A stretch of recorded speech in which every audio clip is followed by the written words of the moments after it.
ডাঙৰীয়াই আজিৰ তাৰিখত প্ৰতিজন ভাৰতীয় নাগৰিকৰ মনত এটা গভীৰ উপলব্ধি জগাই তোলাৰ ক্ষেত্ৰত তেখেতে সফলতা অৰ্জন কৰিছে।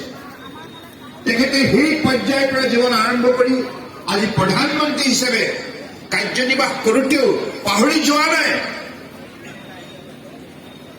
আজি নিয়মমতে প্ৰধানমন্ত্ৰী হোৱাৰ পাছত যিমানখিনি চৰকাৰী সা সুবিধাৰ ব্যৱস্থা থাকে সাংবিধানিক সন্মতভাৱে তাৰ মাজতো থাকি আজি ভাৰতবৰ্ষৰ আটাইতকৈ শেষৰজন ব্যক্তি আটাইতকৈ দৰিদ্ৰজন ব্যক্তিৰ উন্নয়নৰ বাবে সামাজিক সুৰক্ষাৰ বাবে তেখেতৰ স্বাভিমান ৰক্ষা কৰাৰ বাবে মাননীয় প্ৰধানমন্ত্ৰী ডাঙৰীয়াই বিভিন্ন আঁচনিৰ যোগেদি যেনেধৰণে মূল্যাংকন কৰিছে এই কথা আমি সকলোৱে অত্যন্ত নিষ্ঠা সহকাৰে বিশ্লেষণ কৰিব লাগিব।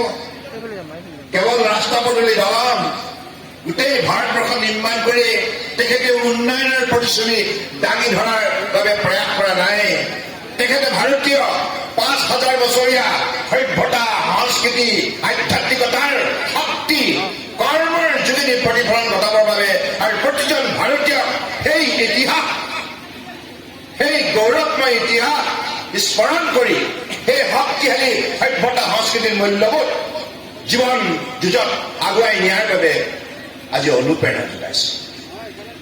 গতিকে সেইবাবে মই বিশ্বাস ৰাখিছোঁ যে মাননীয় নৰেন্দ্ৰ মোদী ডাঙৰীয়াৰ প্ৰতিটো কাম আপোনালোকে বিশ্লেষণ কৰক।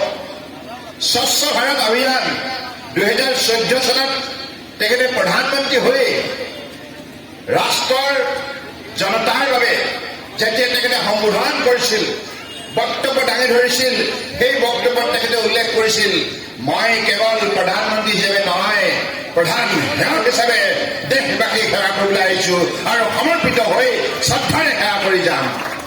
আজি সেই বাক্যশালীকেই মূল্যাংকন কৰিবৰ বাবে এই